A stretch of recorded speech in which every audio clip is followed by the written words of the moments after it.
भागलपुर जिले के इसीपुर थाना क्षेत्र के बड़ी कमलचक गांव से एक दुखद घटना सामने आई है, जहां 24 वर्षीय नीतीश कुमार रविदास की गोली लगने से मौत हो गई। बताया जा रहा है कि नीतीश पेशे से सब्जी विक्रेता था और विभिन्न सब्जी मंडियों में व्यापार करता था। बताया जा रहा है कि घटना की शाम नीतीश अपने दोस्त विवेक कुमार और 2 अन्य लोगों के साथ घर की छत पर बातचीत कर रहा था। इसी दौरान किसी विवाद के बाद अचानक गोली चलने की आवाज आई। आवाज सुनकर नीचे मौजूद उसकी मां सुनीता देवी और चाचा उमाशंकर रविदास छत की ओर दौड़े, जहां उन्होंने नीतीश को घायल अवस्था में पाया, जबकि कुछ लोग मौके से भाग रहे थे। नीतीश के छोटे भाई अनूप ने उसे तुरंत अस्पताल ले जाने की कोशिश की, लेकिन रास्ते में कुछ लोगों ने वाहन रोककर बाधा पहुंचाने की कोशिश की।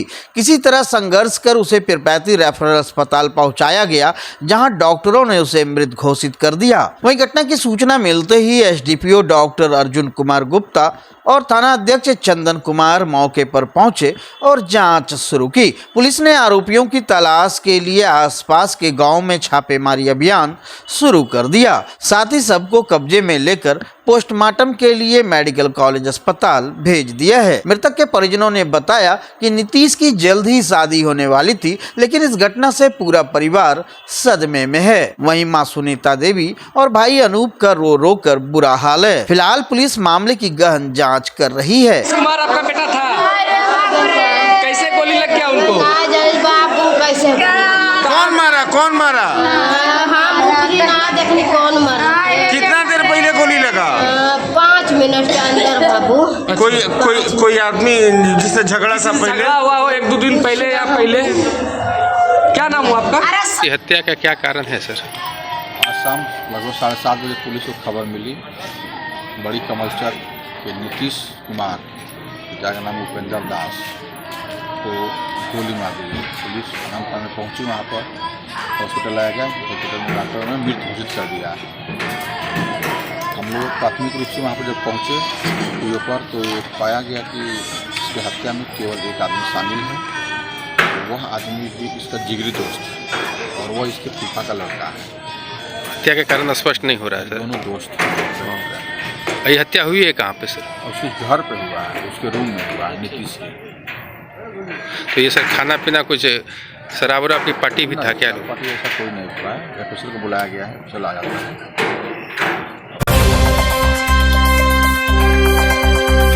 भागलपुर में नवाचार को बढ़ावा देने, स्टार्टअप को सशक्त बनाने, वित्तीय समावेशन को बढ़ाने और नवीनतम तकनीकों को अपने पर केंद्रित करने के लिए बिहार उद्यमी संघ के द्वारा IIIT सबौर में कार्यशाला का आयोजन किया गया। इस कार्यशाला का एंटरप्रेन्योर्स एसोसिएशन ऑफ इंडिया के अध्यक्ष अभिषेक कुमार, सह संस्थापक पंकज कुमार, कॉम्बी फुटवेयर के संस्थापक जयकांत कुमार, बिरला फैब्रिक के संस्थापक मोनिका कुमारी, ग्रीन प्लाई के संस्थापक श्री राजेश कुमार ने संयुक्त रूप से दीप प्रज्वलित कर किया। कार्यशाला का मुख्य आकर्षण स्टार्टअप की शक्ति और नवाचार में उनकी क्या भूमिका है, global startup ecosystem business growth के लिए नई तकनीक का प्रयोग, उद्यमियों के लिए वित्तीय समावेशन और फंडिंग पर आधारित था। इसको लेकर मुख्य अतिथि ने बताया कि आज के कार्यशाला में उद्यमियों के बीच ट्रेनिंग दिया गया कि किस तरह से आप वेस्ट मटेरियल को रिसाइकिल कर फिर से उपयोगी वस्तु बना सकते हैं। IIT में जो ये वर्कशॉप करवाया जा रहा है वो बिहार एंटरप्रेन्योर एसोसिएशन और national bodies entrepreneur association of India की तरफ से करवाया जा रहा है। और इस वर्कशॉप के थ्रू ना जो यहाँ के स्टूडेंट्स है, IIT के जो स्टूडेंट्स है, तो उनको ये बताया जा रहा है कि स्टार्टअप जर्नी को या फिर एंटरप्रेन्योर जर्नी को हम लोग कैसे स्टार्ट करें और कैसे हम लोग कौन सा काम करें जिससे कि हम लोग को इन ऑफ द डे हम लोग आगे बढ़ते चले जाएंगे। जहाँ पे हम लोग को फेल्यूर तो होगा लेकिन बट हम लोग आगे चले जाएंगे। कैसे हम लोग को मेंटरशिप मिल सकता है, कैसे किसी भी जो भी स्टार्टअप्स होंगे उसको कैसा इंक्यूबेशन मिलता है, कैसे इंक्यूबेटर तक हम लोग को पहुंचना होता है या फिर कैसे मेंटर्स तक पहुंचना होता है और कैसे उन लोग तक अप्रोच करना होता है जिससे कि हम लोग आगे स्केल अप हम लोग करते चले जाए अपने काम को। ये सारी चीज को हम लोग नजर रखते हुए स्टूडेंट्स को बताते जा रहे हैं। आज का ये सेशन बेसिकली IIIT भागलपुर में बिहार एंटरप्रेन्योर एसोसिएशन, बिहार उद्यमी संघ BA के तरफ से ऑर्गेनाइज किया गया है।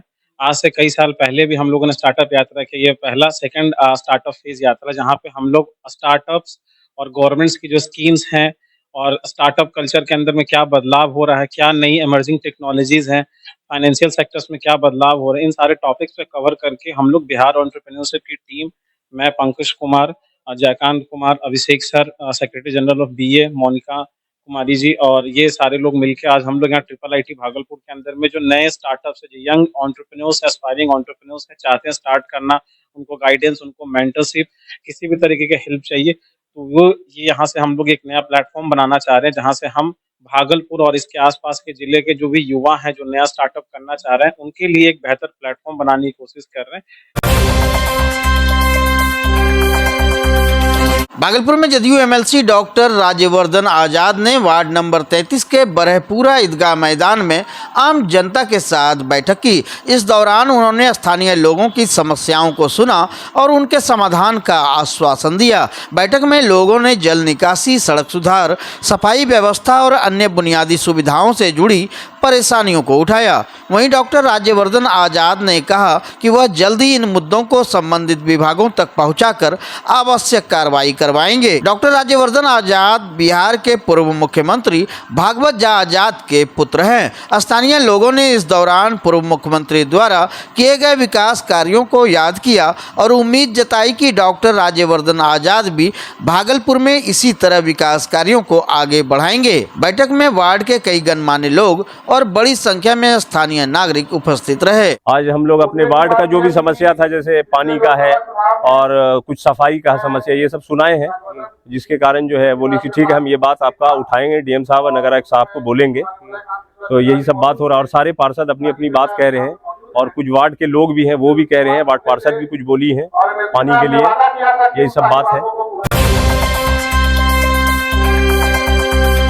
बुधवार को भागलपुर के सागचक लालूचक अंगारी में आर्मी क्लब द्वारा आयोजित सरस्वती विसर्जन जुलूस में बड़ी संख्या में श्रद्धालुओं की भीड़ उमड़ी।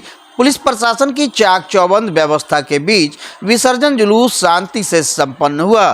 श्रद्धालुओं ने मां सरस्वती को नम आंखों से विदाई दी और युवाओं का समूह भक्ति गानों पर प्रतिमा के साथ साथ चलते हुए नजर आया।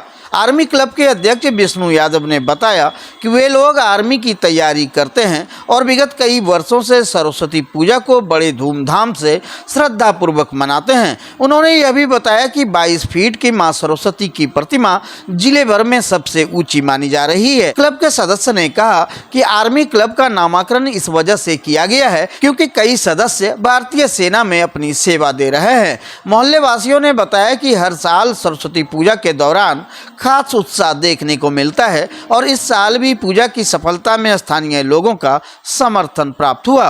विसर्जन जुलूस के दौरान कुछ समस्याएं उत्पन्न हुई, खासकर प्रतिमा की ऊंचाई के कारण, लेकिन मोहल्ले के लोगों ने एकजुट होकर इन समस्याओं का समाधान किया और विसर्जन को सफलतापूर्वक संपन्न कराया। क्लब के मेंबर ने आगे भी इस प्रकार के आयोजन को और बड़े पैमाने पर करने की कामना व्यक्त की।